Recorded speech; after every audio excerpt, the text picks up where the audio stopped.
Each one will have about 8 minutes because we want more time for discussion. So please introduce yourselves as well, how you want to be introduced. Hello, my name is Alex. I think it's a good idea if you stand because the people at the back won't see you. Okay. My name is Alex. I'm a member of Roads Must Fall, firstly, and I'm part of the Fees Must Fall campaign. I just want to start off by saying what this campaign, or I don't know if clearly there's an uncertainty whether this is a campaign or a movement, but what I think is important to note is that students and workers have been able to articulate their struggle for themselves, and that's very important. We've been leading ourselves, workers have been leading their struggle, students have been leading their struggle, and that's, I think, very important to start off with. Another thing I want to start off with, there's a t-shirt that's going around, but to clarity, the revolution will be black and it will be intersectional, or it will be bullshit. And so I think that's an important place to start. But it's also quite problematic that UCT has to start talking, because I think what we've noticed throughout this period is the disparity in which different students at different institutions have been treated. I come from a former white university, and we've been treated relatively nicely in comparison to students of UWC, of CBUT, TUT, DUT, UKZN, etc. At UKZN, our comrades were suppressed by the army. They sent in army snipers. At UWC, they were met with live ammunition, purple rain, rubber bullets, etc. And while we received quite a bit of brutality, as you can see in the music, in the movie, in terms of stun grenades, tear gas, etc. And when we went to Parliament, I think we must acknowledge that we've been treated relatively nicely, and it's unfortunate that the government in the country is only listening, or has only started to listen when universities like Rhodes, UCT, WITS, University of Pretoria have for the first time protested in the manner in which other universities have been protesting for years, demanding the same things that we're demanding now. Also, we are demanding free education. We said fees must fall. We didn't say a fee increment must fall. So when students stopped protesting on the Friday that Jacob Zuma announced that we'll have a 0% increase, they failed to fulfill the mandate, which was fees must fall and ending of outsourcing. Jacob Zuma failed to deal with both of these things. And I want to talk to that particularly because I think it's very important when we look at unity amongst students and unity amongst workers. So I think when you look at what Jacob Zuma announced on Friday, it was an attempt by the government to neutralize and to demobilize students and workers. Our mandate was not complete. We didn't ask for 0%. We were asking for fees to fall and the ending of outsourcing. They completely, as they have done for many years, ignored the call of workers. So when we started this campaign, we had mobilized all political student organizations across the country, across the university, across the province. We were the PYA, PASMA, Roads Must Fall, and many other student organizations. And it was quite interesting that when we all got interdicted across the country, what they had attempted to do was to divide students and to stop students from protesting. But when you interdict all, as UCT did, all political student organizations at the university, you're not going to divide students, but you're going to unify them against the common enemy, which was management, and then it has become the state. And it's been a very interesting discussion, the roll around mother body organizations and independent student organizations. And I am not going to beat around the bush around this thing. When we went to Parliament, we went all together. We went as PASMA, as SASCO, as Rhodes Must Fall, as EFF Student Command. We were there together, we were shot together, we were beaten together, and some of us were arrested together, not all of us. And the question was asked, and it was quite an irony, because we thought two things. Firstly, how, as the mother body, the ANC as the mother body, as the government, are you shooting your own students? And we thought, okay, this is a point to speak to SASCO, you know, this is what's happened, let's continue to mobilize, let's continue to push forward. And unfortunately, the MPM, the ANC, started to demobilize and victimize and criminalize their own students by saying it's 0%, accept this, and stop protesting or else you will face the wrath of the mother body. And so we lost a lot of students along the way, unfortunately. But next year, they're going to be academically excluded, financially excluded, and hopefully they will join us again.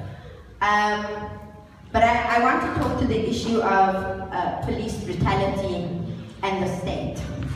Because we went to Parliament with no intention of entering the grounds of Parliament at all. We wanted to go and deliver a memorandum. And what we were met with was sheer arrogance and violence by the ANC government and the Minister Xabangela. They were having a meeting it was a National Assembly, the President was there, the Minister was there, around the budget, the midterm budget, in which we had hoped we could address because education, and as you can see if you look at the midterm budget, the amount spent on education had been reduced, and they spent more money on VIP security for their ministers than on education. They wouldn't need the VIP security if they were actually meeting the needs of the people in this country. So we went there, we were calling, I think we were there for a couple of hours, calling for Xabangela to come out. They didn't want to end the National Assembly because apparently it's unparliamentarian. I don't know what that means. And what we were met with was stun grenades, tear gas, arrest, rubber bullets as we tried to disperse, and numerous arrests for trumped up bullshit charges like treason, trespassing, etc. when they claim that Parliament is our place, it's a place for all. So we want to challenge the state and our universities not only on free education, because how is it that a government and a political party, a liberation organization that made calls for free education, etc., is the same government that is shooting at, beating up, arresting students and workers for demanding free education and the ending of outsourcing. So we want to challenge them around all of these issues. But lastly, I want to, just before my time runs out, never in my life at my university have I seen a stronger link between students and workers. It has been critical for us to achieve this the supposed insourcing that the university is talking about without the trust and work built between students and workers.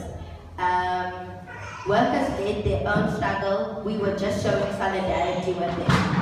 and we will continue to show support and show solidarity with them as long as they are exploited, marginalized, alienated at our institution. And we say to UCT management and the state that we want the ending of outsourcing, we want free education, and next year by January, when we know most of the contracts have come to an end, if you have not insourced these workers, we will continue to shut down the institutions and make their lives difficult. Thank you.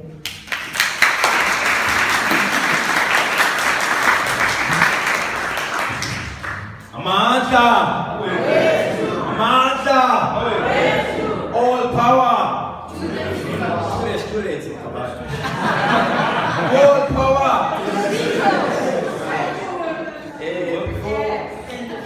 Before I speak, comments, I first want to thank few organizations. Firstly, my name is Sibusiso, Xabangela. I'm here standing representing CPUT. I want firstly to thank few organizations that supported us right through this struggle. Firstly, Equal Education for supporting us with lawyers when we are arrested. And also want to also thank the Roads Must Fall organization, because they made sure that even if we are marching there, they call people to bring us with water and refreshments. I want to thank them for that. And also I want to send another thanks to the organization in UCT, the Left Student Forum. And I want to appreciate them for the work they have done and also the solidarity they have shown to us. And lastly, I want to thank the Amandla magazine also for the support they've shown to us, the communication, also individuals that have sent their support to us.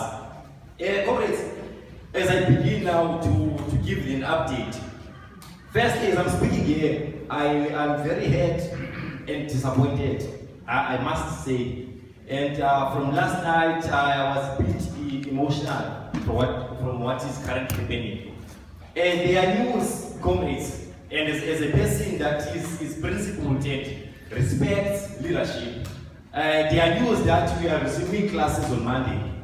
Students now are going back to classes. There are news that the strike is over after the report that was given by the management.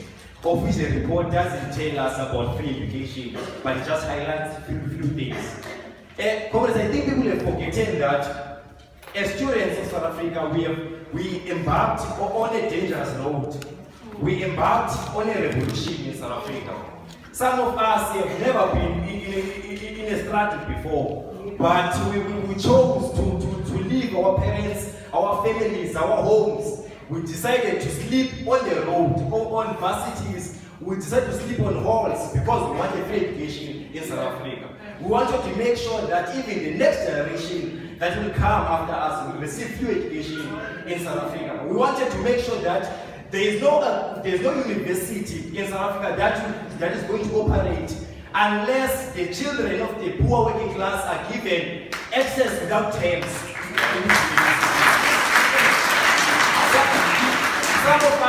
Some of us were charged with many charges by legal. Some were charged with treason, some were charged with trespassing, some were charged with vandalism. But we're not apologetic about the road that we have chosen to take. We stand firm, we were united as students. But some people, or I would call them opportunists, went other roads and discussions and caucuses with leadership of South Africa and came back and divided our struggle. I must say that, comrades. And now I can't even pronounce the organization that I'm coming from because I'm ashamed even to wear a t-shirt of that organization. But moving right along. Comrades, firstly, how can I forget? I must also thank our parents because they have supported us. My mother, she saw me once this week. She just phoned me every morning to check if I'm still alive or I'm not in prison. but unfortunately it is not here today. Comrades, on what was happening, we had a lot of things that were happening in CPUT. Yes, there were vandalism. It was just a reflection of anger. That what was happening there. There were a lot of things, and one of the things that happened, firstly, the management, in summarizing this story, the management, when the meeting with the management, it was on Friday. It was a Friday night where they called all students of all these campuses of CBUT to burn the campus. When we arrived there, the council didn't arrive but called few leaders in some boardroom somewhere. And on the decision that they've taken was that they agreed that firstly, students that are currently studying there, they can register this year, they can register for next year, this year. Also, they are going to provide free registration, and also they are going to clear all debts, and also they are going to decrease the fees for residents about 3%. But now the question that arises is that what about the common objective that we had of the students of South Africa, the national campaign that we had calling for free education? What is this now? Because we didn't call for free registration, but we wanted free education. Because comrades, even if some of us, including myself, the fee was before the fees of university were expensive for me. For many students, they were expensive. We couldn't, even when we go and write exams, even if I'm studying, I'm frustrated, I'm thinking where I'm going to get money to pay for my fees. How am I going to study if I don't find that frustration? But now they're telling me, no, go to school next year. But you're going to worry about the fees, but don't worry about the registration. You're going to be there, but you're going to be frustrated because you're going to be worried about fees and all those kind of things. But then, as I said before, as a principled cadre of the struggle, I must respect a general consensus. I must respect that the decision that was taken, that we are resuming classes, students and other revolutionaries are busy studying this weekend for writing exams next week. So I just want, those are just points I wanted to highlight. But comrades, we thank you so much. Power!